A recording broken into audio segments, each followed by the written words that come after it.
I never believed in sleep paralysis until it started happening to me. You always hear about it, the shadow people, the hag on your chest, the figures watching you from the corner of the room, but I chalked it up to bad dreams or an overactive imagination, or maybe even drug use or sleep depravity, that kind of thing. But then, for me, it became my nightly reality. The first time I'd just come home from a late shift at the distribution center. It was around 3 a.m. My body was still wired, brain fried, and I collapsed into bed without even pulling up the blankets. I awoke with my eyes open, staring at the water stain on my ceiling, unable to move my body. I felt like it was locked in place. My chest was pinned by this weightless pressure. And then, at the foot of my bed, in the dark, was this figure, tall and still, just standing there. The more I looked at him, the less I could really make out, but the part that was undeniable was the glowing, smiling face now looking down at me. I tried to scream, but nothing came out. My throat felt clamped shut, my tongue glued into place. I wanted to thrash, to swing my arms, to do something, but my body completely ignored me, like I was just a passenger. The figure wasn't moving, wasn't breathing, just looming there in the dark, like it'd finally been waiting for me to notice it. Eventually, I jerked awake for real, and my body finally came back, and that figure was now gone. I was left with my heart hammering like I'd just run a marathon. My apartment was very quiet. Still, the image was now burned into me, and I could not shake it. It happened again the next night, and the night after. Sometimes the figure was closer. Sometimes I thought I could hear it whisper my name, but I told myself it wasn't real. I told myself it was just my brain misfiring, blending dreams and wakefulness, the way every article online explained it. Either way, it was scaring the shit out of me, totally locked up. This creep moving around my bedroom, and it was starting to take a real toll on me throughout my day. Then came the night that changed everything. I awoke frozen again, body locked once more, eyes wide open. There the figure was, right where it always was, at the foot of my bed. But this time something was different. I actually heard a sound. It was the click of my front door unlocking. At first, I really did think I was imagining it, like it was just part of the hallucination, but then came the sound of my hinges creaking, slow and whining, like my actual apartment door was now swinging open. My heart dropped into my stomach. Footsteps, solid, moving down the hallway, crossing my living room. I couldn't move, I couldn't breathe. My mind now telling me that this wasn't a dream anymore. This wasn't just in my head. Somebody was actually inside. The shadow at the foot of my bed turned its head, like it heard it too. And that's when I realized whatever was in my apartment wasn't just my imagination. Holy shit, what is happening? The footsteps then crossed my living room, no corrections, almost like the person knew exactly where they were going. They weren't muffled like the dream sounds either. They had weight, rhythm, the heel and toe of boots on that old wooden floor. Again, I tried to scream, to force air out of my lungs, but nothing came. My chest felt like it had been strapped down. My arms tingled with that pins and needles of dead weight. I was nothing but eyes in terror. The figure at the end of my bed, the shadow I had been half convinced was just in my head, now shifted slightly, tilting its head toward the sound of the intruder, as if we both were listening, as if it knew I wasn't imagining this. Another step and another. We were getting closer. My apartment wasn't big. Tiny kitchen off to the side, a short hallway that led straight to my bedroom. Whoever it was, they would reach me in seconds. I kept straining against the paralysis, my heart battering my ribs like it wanted out, but nothing was working. My body would not budge. Then that sound stopped. The silence was almost worse than the footsteps themselves, and I could feel somebody standing just outside my bedroom door, waiting. I imagined them holding a knife or a crowbar, or maybe just their bare hands, ready to wrap around my throat. It's not like it mattered. I couldn't do anything to stop them. The shadow figure at the foot of my bed still didn't move. It stood there, blocking my view of the door. And then I heard the slow, careful sound of my doorknob turning, the sound of somebody trying so hard to be quiet. The bedroom door eased open, squealing just a hair on its hinges. A slice of darker dark then entered the room. The air shifted. colder, as if the space itself was being disturbed. My eyes darted frantically and only part of me could move. A man then stepped inside. I couldn't quite make out the features, just the broad outline of a body, short, shoulders filling up the frame. He didn't shuffle like a dream figure either, didn't dissolve into static or vanished when I blinked.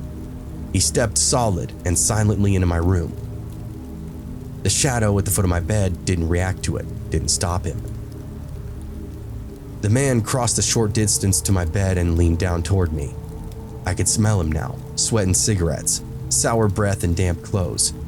It's that kind of smell that sticks to a real person, not something my brain would just invent. My brain screamed in the interior of my skull, "God, please, wake up." He pressed his mouth close to my ear and I felt that humid warmth of it. And then he whispered, "Keep sleeping, loser." My eyes watered. I tried to shut them, but I couldn't. My whole body was a useless prison. The shadow behind him loomed now, and for a second, I swore the two figures, my hallucination and this intruder, were actually the same. Then the paralysis broke all at once. I jolted upright, gasping like I just surfaced from drowning.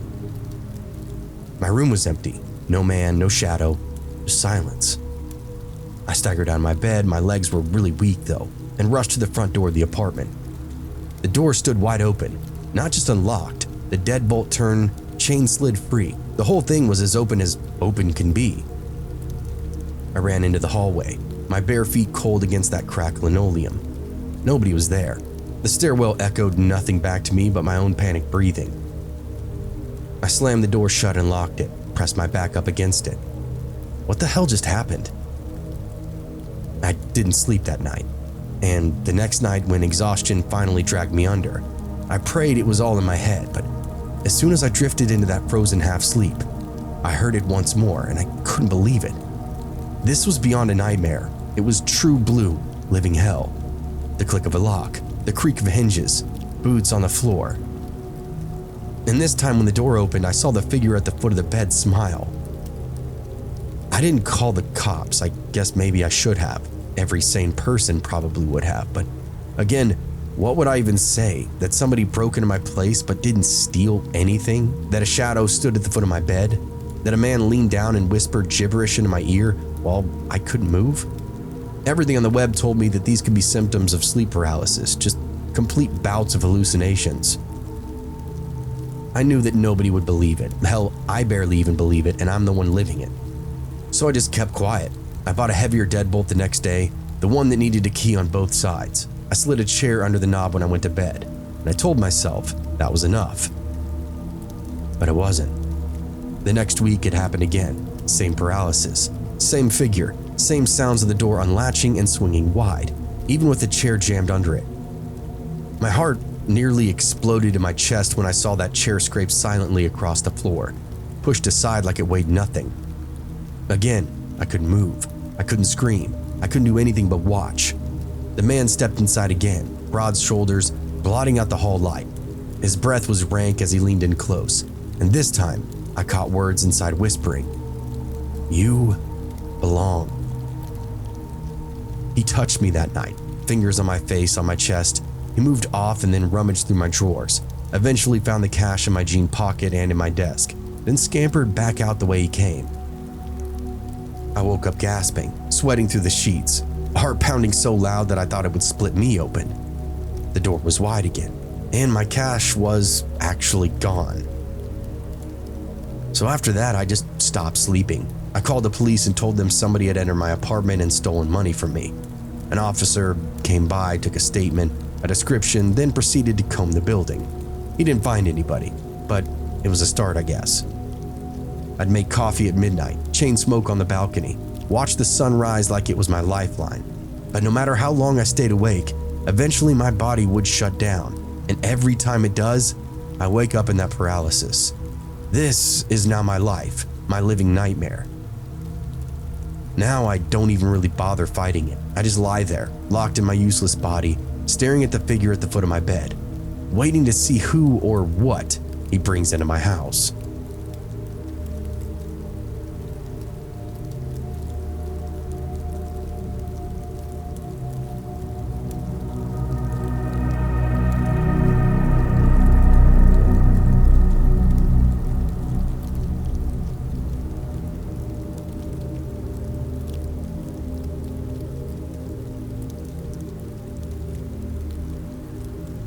I'd been on the road for 13 hours straight, driving between hospital assignments, the backseat piled up with scrubs, food wrappers, and a duffel bag I hadn't washed the contents in days. When I saw that neon vacancy sign flickering on the side of the highway, I pulled off without a second thought. It wasn't a chain, just some busted up roadside motel with faded siding and a parking lot full of potholes. But it was cheap, and at that point I would have slept on the floor of a gas station bathroom, no lie. The room reeked faintly of mildew and bleach. Cigarette burns were spotted on the comforter. That kind of place where you didn't really want to take your shoes off, let alone lie underneath those covers. I threw my duffel in the corner, peeled off my scrubs, and then collapsed onto the bed. I don't even remember falling asleep. What I do remember, though, is waking up with this crushing weight on my chest. My eyes snapped open, but my body wouldn't move. It felt like I was being pinned underneath concrete, every inch of me. My arms, my legs, even my tongue felt dead. Panic then flooded through me in an instant. I knew what it was. It was sleep paralysis. I'd read about it. I'd heard patients describe it like nightmares bleeding into reality, but knowing didn't make it any less terrifying. Something was sitting on me. At first, I thought it was the textbook old hag that people always talk about, but this wasn't some shriveled witch. This was a man, tall, narrow-shouldered, his outline rising and falling as he breathed heavy against me. His weight was pressing me deeper into the stained mattress, my ribs screaming with every shallow breath that I could manage. I could even feel the dip in the springs where his knees were dug in. I don't think I need to tell you it was terrifying. I couldn't believe it. I'd heard descriptions before, but I always envisioned it as just that, hallucinations. I could feel every pound of this person, though. I could feel my ribs screaming in protest, the ache of my muscles, the pressure in the bed. I could actually feel him breathing, and all of it was real. I wanted to believe, okay, this is my mind. It's playing tricks on me. But his hand moved. Slowly it slid across my stomach, under the thin motel blanket. My skin went ice cold. He wasn't a hallucination. He was there. I could feel the heat of his palm, the callous drag of his fingers working under my shirt. Oh my God. I tried to scream, to thrash, to do anything, but my body was betraying me. I was a prisoner in my own skin, forced to feel every second of him touching me. My eyes were the only thing I could control, darting frantically across the room, searching for proof that I wasn't losing my mind. And then I noticed that the window was open. Not cracked, not some kind of faulty latch. It was open. The curtains were fluttering in the stale night air. Mud tracked across the sill. And in that moment, I knew this was not a dream. Somebody had actually climbed into my room. But if that were true, why couldn't I move? His hands kept moving, slow and steady, like he was savoring the fact that I couldn't stop him.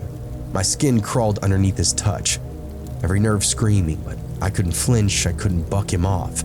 I was locked in my own body, staring up into the dark outline of his head above me. I could hear him breathing, and that's really what made it real, the ragged, wet sound of a man's lungs working just inches from my face. No dream detail could really ever get that right. And the sour reek of his breath was pouring down over me, burning into my memory. He leaned lower, his chest pressed harder into mine, ribs creaking from under the weight. His face was right above me now, close enough that if I could have moved my head, I could have easily headbutted him. My brain was screaming in my arms, my legs, my throat. Do something, move, make some kind of noise. But nothing was working. His fingers then curled into the waistband of my scrub pants. I thought I was going to vomit from terror. The only thing I could still move were my eyes, darting from side to side toward the window, which was closed now. No mud, just a normal motel setup. I began to sweat beneath my assailant. And then out of nowhere, the paralysis broke. It was like something finally snapped inside of me, a circuit reconnecting. My lungs sucked in air, my arms shot up on instinct, and I shoved with everything I had. He toppled sideways off the bed with this heavy thud, but I didn't wait to see him hit the floor. I was up, bare feet slapping up against that stained carpet, adrenaline detonating through my veins. I yanked the door open and bolted off into the night. The parking lot was empty except for a couple of other cars half buried in weeds, the neon vacancy sign still buzzing up overhead, casting me in this pink light. My chest heaved, my lungs clawing for oxygen as I whipped around to look back to the room.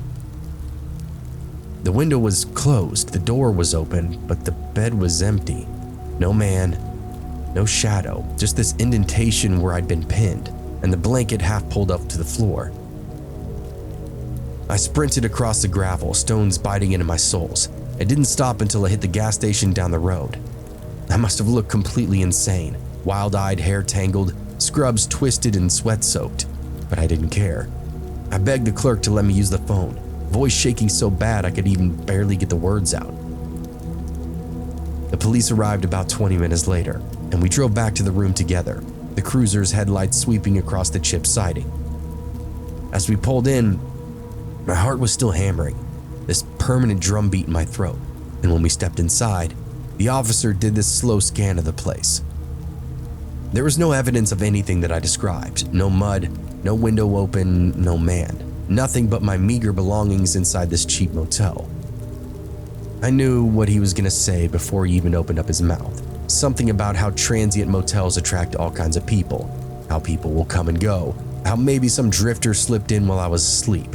And then he asked me if I wanted to file up a report.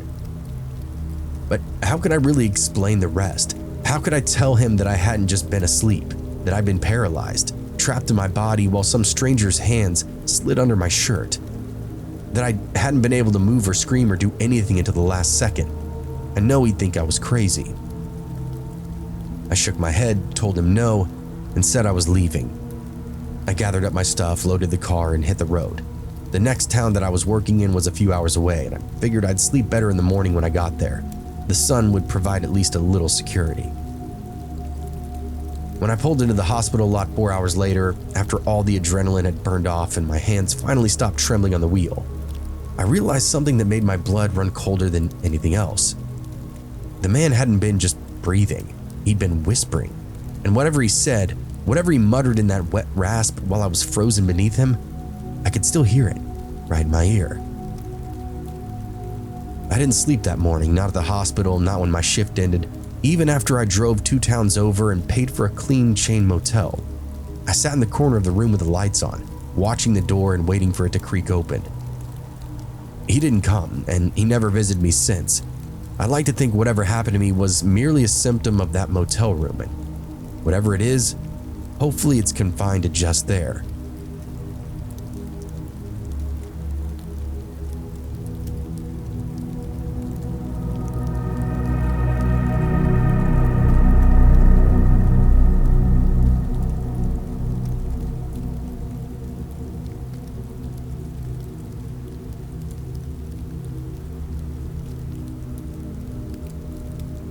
I hadn't really slept right since the funeral. My uncle's death wasn't the quiet kind. It was very messy, very violent, the kind that keeps replaying in your head no matter how hard you try to block it all out.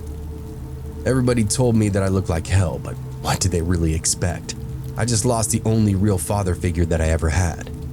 So one night when I finally crashed, 2 a.m, phone still glowing in my hand, TV murmuring in the background. I thought maybe exhaustion would finally save me, just knock me out cold. No dreams, no memories, just black. Let the tears dry and just let me die a little. But instead, I woke up pinned in place. It hit really fast too, eyes open, body locked, breath failing in my throat. My chest felt like somebody had strapped it down with ropes. My arms wouldn't twitch, my legs wouldn't shift, even when my jaw wouldn't open to let me scream. All I could do was stare off into the dark, heart hammering, waiting for it to pass. Then I saw him. At first, it was just a shadow at the edge of my bed, low to the ground and hunched over. My brain tried to write it off, clothes tossed into a chair, the trick of a light. But then it shifted and crawled a little closer. My eyes adjusted and everything inside me dropped out. It was my uncle. And not the way he looked when he was alive, loud and smiling, whiskey on his breath. No, this was him the way that I last saw him, lying in that casket that I couldn't stop staring into. His slack jaw, one eye clouded over, bruises mottling his skin. His teeth were broken, lips pulled back into that grotesque way death would leave you. No, Christ, not this. He was on the floor by my bed, head tilted, eyes wide open, pouring all around the room. I tried to scream, to move, to do anything, but I was locked, useless, body refusing to listen to me. He crawled closer, one hand dragging, and the nails were super dirty. The smell is what hit me first. It was faint and all wrong. Wet earth, like overturned soil. My mind was screaming, no, no, no. But my throat would not make a sound. This was a dead man. And then he lifted himself onto the bed, dragging himself up, his weight sinking into the mattress. The whole bed shifted underneath him, springs groaning. I felt it in my chest, the pressure increasing, his body pressing the air right out of me. I still couldn't move, arms plastered at my sides, muscles rigid and dead. My throat clamped down on me like it had been sewn shut. Only my eyes were working, darting wide and wild, trying to escape the sight of him, but filled my vision. His face then lowered onto mine, my dead uncle, inches from my face, the stink of damp soil and rot rolling off of him in waves. His skin was loose and cold looking, gray with patches of purple. A crack split his forehead, a dried riverbed of blood. His lips peeled back, and those broken teeth glinted in the faint glow from the TV still on in the corner. His mouth opened up, wider than it should have, far wider, but no sound came from it. Instead, dirt spilled onto me. A clump of it dropped onto my cheek, warm and wet, then rolled down toward my ear. I tried to jerk away, but my head was still locked in place, my cheek now burning with a sensation of grit grinding into my skin. It covered my forehead, my eyes, my lips. He moved closer, his chest pressed up against mine, and I could feel the cold weight of him, heavy and rank, as if death itself had now settled over me. His knees dug into the mattress beside my ribs, boxing me in. His hands were cold, soil-stained, planted on either side of my head. I could actually hear his fingernails scraping up against the fabric. Then he leaned in even closer, forehead almost touching mine, his one clouded eye staring through me. His jaw was still hung slack, lips twitching like he was actually trying to form words. This wet sucking sound bubbling up from deep inside him. My heart slammed, every beat a countdown to something that I didn't want to know. My lungs screamed for air, and I thought if I didn't wake up now, I'm gonna die right here, crushed underneath his corpse. Somehow he lowered even further, his open mouth brushing up against my lips, damp gritty soil smearing up against my skin. The smell was unbearable, wet earth, mold, and something like blood gone sour. And then his tongue. His lips sealed around mine and we were momentarily one entity. It slid against mine, cold and rough, tasting of rot and death. My stomach heaved, tears welled up in my eyes, hot streaks down my temples. My body still wouldn't move, wouldn't react. All I could do was just let it happen, let him crawl all over me like some nightmare resurrected. He shifted again, one knee grinding into my hip, his torso collapsing into mine. The pressure was now unbearable. My ribs were groaning, and he broke this disgusting kiss and quickly nuzzled into my ear. And next, a whisper came, low and breathless, half choked out. "You should be down here too." My whole body begged to convulse, to thrash, to throw him off, but nothing worked. He finally pulled back, face inches from mine again, lips twitching up. And it wasn't a smile, it was more like a muscle spasm, but in that moment, it was worse than any grin that I'd ever seen. And then he started to crawl higher, up to my chest, towards my throat, until he perched with both hands and feet atop my neck. The weight crushing everything out of me, and he was just getting started. His hands started fumbling around. They were broken things, fingers bent in wrong angles, nails black and packed with dirt. They pressed against my collarbones at first, cold and stiff, then slid up toward my throat. My eyes bulged as his palms then closed around my neck. The pressure built quickly. His grip wasn't strong like a living man's. It was jerky and uneven, like tendons pulling against bone that didn't quite want to cooperate. It didn't matter though, my airway was clamped shut. Again, I found myself trying to scream, but nothing came out but a strangled squeak that died quickly in his grasp.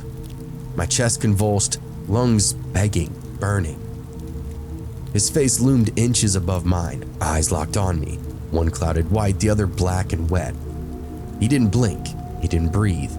His broken teeth showed, lips twitching like some mockery of all the effort. Soil then spilled from his mouth with every push of his hands, clumps dropping onto my chest, into my hair, sliding down my neck where his thumbs were dug in. My tongue swelled up against my teeth, my vision darkening at the edges. The TV was still buzzing in the corner, a stupid late-night infomercial humming while I died under the corpse of my dead uncle. My brain screamed, "Wake up, wake up, wake up!" But my body still remained frozen. My legs thrashed in my head, but in reality nothing would move or respond. Just his weight, his grip, and my throat caving under those ruined fingers. My eyes began to water, my vision narrowed to a tunnel. His face had filled it completely, jerking closer and closer until his lips again brushed up against mine, dirt smearing across them, the reek of rot pouring straight in my nose. He then pressed his forehead into mine. I felt the cold of it sink into my skull like frost spreading through the bone, his grip tightening once more, sharp and final. And I thought to myself, this is it. I'm gone. I'm going with him now into the dirt. And with that, I blacked out. When I came to, I was screaming. My body snapped upright, fist pounding my chest as if forcing air back inside it. My throat felt bloody, aching like I'd been strangled for real. I clawed at it, desperate, sucking in ragged gulps of air until the room stopped spinning around me. The bed was a mess, the sheets were tangled, damp and gritty, soil smeared across the blanket on my arms and under my fingernails and in my mouth. I spat, gagging and coughing up dirt clots that definitely weren't there when I'd gone to sleep. And the smell around me, wet, sour earth, heavy in the air, clinging to the fabric and burning against my nose. I stumbled out of bed, half choking, and nearly collapsed against my dresser. My reflection in the mirror caught me, eyes bloodshot, neck raw with red marks, in the shape of fingers. I really don't know how long I stood there shaking and just staring at myself. And when I finally looked back at the bed, there was an indentation in the mattress, not where I'd been lying, on top of me, heavy, like somebody had been perched there, pushing me into the springs. I never went back to that room. I never touched the sheets again. I slept on the couch for weeks, lights on, TV blaring. But every night, just as I find myself starting to drift, I can feel it again. The dip in the mattress, the cold weight on my chest, and his hands circling my throat. Someone, please help me.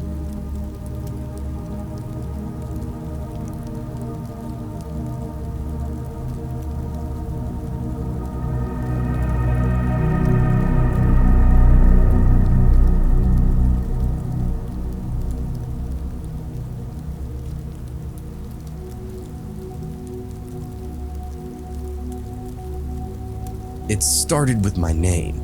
The first night I woke up frozen, the classic sleep paralysis, my body locked into the mattress while my eyes were darting around the room in the dark.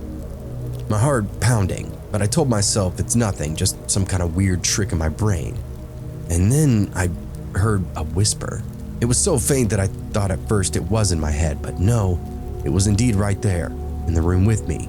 My name, drawn out in this long breath, sliding from a corner off in the dark. I tried to move, to scream, but the paralysis held me fast. My throat felt like it was welded shut. The whisper came again, but this time it was closer, like somebody crouched just behind my headboard. Hey. My scalp prickled. My eyes watered from the strain of staring off. Every instinct in me screamed to run, but I couldn't. I was trapped. My body this now useless shell. The next night it happened again, same paralysis, same suffocating weight pinning me down, only this time the whisper wasn't just my name, it was a sentence. And it said, "We're here." The words slid in my ear clear as day. My body burned up with adrenaline, my heart hammering against my ribs, but nothing worked still. I couldn't even blink away the tears pooling up in my eyes. And by the third night, the whispers had now grown bolder. Not one voice now, but two. A conversation, muted fast and hissing from the walls. My head was throbbing, trying to catch all these pieces. Every night since, I lie awake, afraid to close my eyes, afraid to sink into that paralysis again, but the voices won't fade. they're multiplying. And by the fourth night, I knew I wasn't dreaming anymore. It hit me like a freight train. 1 second I'm drifting, the next my body was cement, eyes jammed open, staring directly at the ceiling. The whispers came instantly this time, not soft, not faint, a chorus. At first it was only 2 voices, quick and hushed, but then there was more, half a dozen, maybe more all around me, overlapping, slipping into one another, a constant rush of sound that made my ears burn. My brain was scrambling trying to separate them, but it was really impossible to do. Get up, watch him, move his legs. Close now, close. The weight on my chest pulsed and a pressure that tightened up with every word. My throat swelled shut, my tongue was thick and useless. I forced my eyes sideways. The room was full around me. Shapes, dark, thin, sulking, stood around the bed, dozens of them. Some of them leaned up against the walls, their forms jittering like static. Others were crouched at the floorboards, whispering into the carpet. A pair stood at my headboard, their faces nothing but smears of shadow, bending down so close that I could feel the air shift against my hair. Every whisper was theirs, I knew it, deep in my marrow. They weren't hallucinations, they were there. One leaned closer, its mouth, or where a mouth should have been, opened wider until it looked like a black hole in the dark. A hiss then poured out, and my name stretched somewhere within it.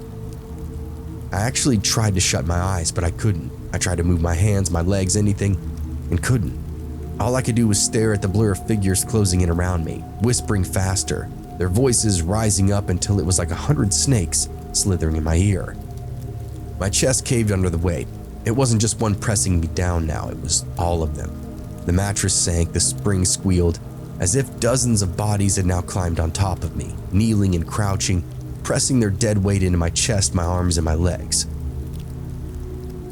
I couldn't breathe. The air was hissing out of me in these shallow bursts, and my vision was swimming. This was actually going to kill me.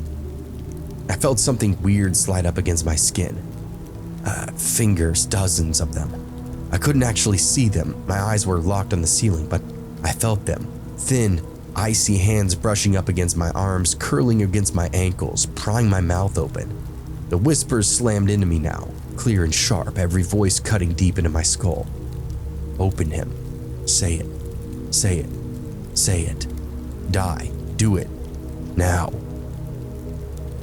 And then, my own voice. Amongst the whispers, it was clear as glass. I heard myself speaking. My lips weren't moving, my throat didn't work, but the voice was mine. Yes. Yes. Yes. I froze. Terror slammed through me harder than the weight actually pinning me. That wasn't me. I hadn't said it, but the sound, the tone, the cadence, it was my voice threading in with theirs. Yes, it whispered again in the corner of the room. Then closer. Yes, we're here. All of us are in you. My eyes darted frantically, and I caught something at the edge of the bed. It was me, another me, sitting cross-legged in the corner, shadow thin, head cocked backward. Its lips moved in perfect sync with the voice that I was hearing. Yes, I'll come. Please come. The whispers then roared. Every specter leaned in closer, their mouths tearing wider, their voices smashing together in a cacophony that rattled the bed frame. The pressure on my chest became unbearable. My vision closed in. The other me rose from the corner, unfolded itself from shadow, and began crawling toward me on the floor. Its head rolled, its arms were bending wrong, but its face, my face, was smiling. The specters pressed tighter, their cold hands digging, pulling, gripping, and my body felt like it was sinking into the bed, swallowed alive. The whispers cut in my ears until they weren't whispers anymore. They were now screams, right at the edge of hearing, shredding what little sanity I had left. And still over all of them, I could hear my own voice. Yes, yes, I'll open the door. The me from the corner crawled up the side of the bed, shadowed hands gripping up at the sheets. Its face now hovered over mine, lips cracked, teeth bared. It then pressed its mouth up against my ear, and in my exact voice it whispered, "Let us in." The room erupted. Every specter now leaned in, black mouths gaping, the sound blasting like static throughout my entire skull. My body convulsed in my head, my mind thrashing, my heart detonating in my chest. They forced my mouth open, and one by one, all spit a black bubbling substance down into my throat. And then just like that, it all snapped off. The whispers died, the figures vanished, the pressure lifted off of me. I sat up gasping, throat aching, chest burning with the memory of their weight. But the room around me was completely silent. The taste in my mouth was disgusting, bitter, gritty. I stumbled out of bed coughing because my throat was on fire. My chest actually felt like it had caved in. All the while, I'm trying to convince myself it's just another paralysis episode, that none of it actually happened, but my body was telling me otherwise. My ribs were aching, my skin was clammy with sweat, and something thick was coating the back of my tongue. When I spat onto the floor, I saw black streaks. It wasn't blood, it was darker, thicker, grittier, like tar mixed with ash. My stomach rolled as I wiped my mouth, gagging. The taste clung though, bitter and acidic, refusing to leave no matter how many times I spit out. I backed up into the corner, eyes glued to my bed, terrified they'd appear again. But the room was empty and quiet. Only the hum of the TV was now filling the silence. And for a brief moment I thought maybe it was over, that I'd finally shaken it all free. But then I felt this cold drip at the edge of my lip. I jerked, hand flying up, but there was nothing there. Another drip followed, thicker this time, sliding past my teeth. I gagged and bent forward, spitting up again. And what hit the carpet below me made my blood run cold. It was a clump of that same black gritty mess. The whispers came back faint but unmistakable, and not from the corners of my room this time or from the floor. It felt like they were coming from inside me. My stomach twisted as if something was writhing inside of me. I stumbled to the bathroom and flicked on the light, staring at myself in the mirror. My mouth looked dark, my tongue was coated in something black. What the hell just happened? It's been 2 days since that incident and I haven't really slept. I can't. Every time I close my eyes, I feel their weight pressing down on me again, their hands prying me open, and worse, I remember the moment their mouths hovered above mine. The fuck did they do to me?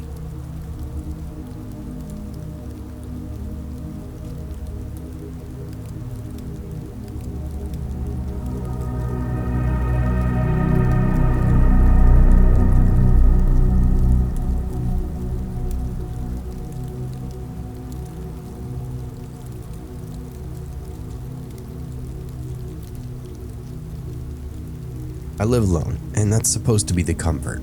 I lock my own doors, set my own rules, answer to nobody, but lately the comfort's completely gone. The sleep paralysis started out really small, just once or twice a month. I'd wake up pinned down, eyes wide, body stiff, pretty classic symptoms. The figure was always there, standing just inside my doorway, tall, silent, and unmoving. It's my brain misfiring, right? Stress from work, bleeding off into my sleep.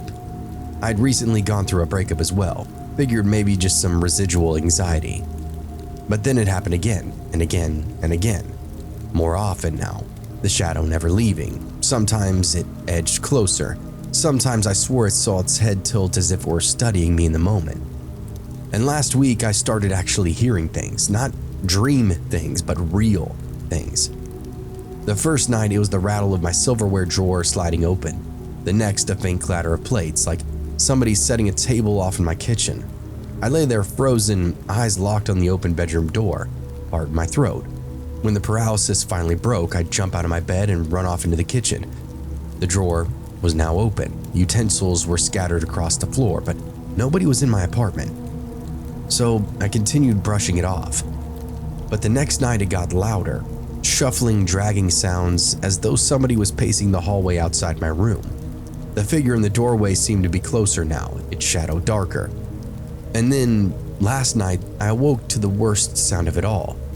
Sound of somebody carving the wall with a knife. When my body finally released me, I stumbled out of bed, and the kitchen floor was a mess. Forks, spoons, spatulas, all scattered like somebody had tossed them, and the knives, every single one were now gone. I didn't find them until the next morning when I opened up the back door. They were all planted in my garden, laid up. The morning that I found them, I stood barefoot in the grass, staring at them jutting up from the dirt like a goddamn cartoon. My stomach was twisting. They weren't tossed out there. They'd been planted, each blade sunk deep into the soil, blades sticking up in uniform. It wasn't random. Somebody had done this carefully, like arranging flowers. So I yanked them up, one by one, then carried them back inside. I didn't even wash the dirt off. I just shoved them in the sink and turned on the water, trying to convince myself I wasn't the one really losing my mind here. And that night I didn't sleep. I left the lights on, sat in bed with my back up against the wall, just waiting. I must have eventually drifted off though, because suddenly I was locked up again, eyes wide, body frozen, staring up at the ceiling while my chest heaved shallow, useless breaths. And there was the figure once more.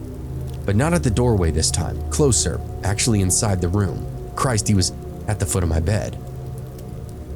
He stood against the frame, shoulders hunched, head cocked at this sharp angle, like its neck couldn't quite hold the weight. My eyes darted around frantically, but the paralysis held me. My throat burned with the scream that I couldn't even make. How did this happen? How did it sneak up on me? I could have swore that I was awake. When I heard the sound again, it wasn't the drawers in the kitchen this time. It was a scrape, slow and steady, metal against wood from the hallway outside. It sounded like a blade dragging up against the wall. My heart detonated in my chest. The figure then twitched like the sound had pulled it to life. One step, then another, the floor creaking under its weight as it peeled off the wall and moved closer to the bed. I tried to thrash, tried to squeeze my eyes shut, but nothing. My body was dead weight, a useless shell, while that shadow was now bending down.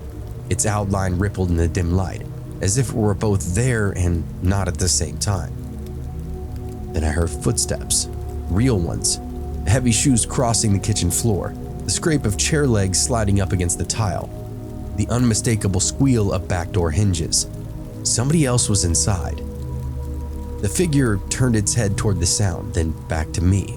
My mind split in half, hallucinations in front of me, intruder behind me, and I couldn't do a damn thing. The scrape of that knife came again. Shink, closer now, the hallway.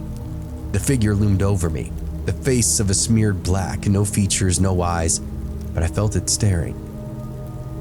And it crouched down. The mattress dipped as if something enormous had settled on the edge, cold seeping into my skin, the smell of damp metal now filling the room, iron and dirt, and I felt my lungs seize.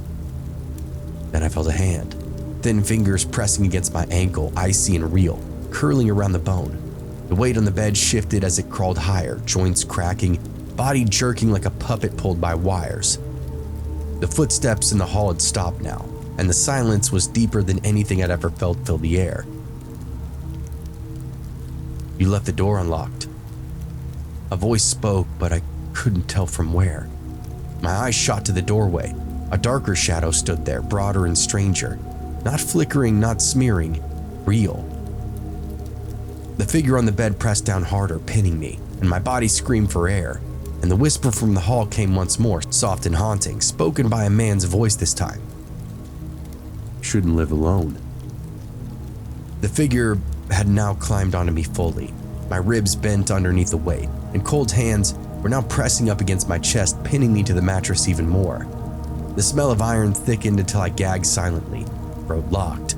The other figure spilled into the room from the hallway and climbed onto the bed to watch. I looked up at all of them and just surrendered, tears spilling from my eyes as they choked the life out of me. My pulse thrashed, my vision flickered with white. The man's breath reached for me before he did. It was sour, warm, human. And together, both of them then leaned closer, the shadow's mouth opened wide, a void spilling across my lips, and the man's whisper pressed now hot into my ear. "Open up." My chest gave out. The paralysis snapped and I bolted upright with a scream, gasping for air like I just surfaced from drowning. My throat burned, my hands clawed at my chest where the pressure was still lingering. But the room was empty and the back door was closed. But in the garden again, the knives were waiting for me, blades glinting under the moonlight, all planted in a perfect circle this time, handles in the dirt. I couldn't sleep the rest of that night, so I just sat on the couch with every light on in the apartment, kitchen knife clutched in my lap, ears straining for the sound of any more footsteps or boots, the scrape of metal for any more whispers. When morning came, I thought maybe, just maybe, I imagined the whole thing. I brought the knives inside and washed them and put them away. I scoured the phone book for a therapist, psychologist, sleep specialist, the whole 9 yards. It was time to fight whatever the hell this was. Since then, I've found the knives in the garden 3 times. The second time there was hair in the center, black strands, knotted, filthy, not mine. And last night, it was a tooth, a human tooth. I don't really bother locking the door anymore, it doesn't matter. The locks click on their own now. Sometimes I hear the chain sliding free when I lie in bed frozen, and the shadow breathing inches from my face. Sometimes I wake to the sound of drawers opening up, knives clattering, and other times the whispers will be right against my ear. I'm hoping to get a call from some kind of clinic soon.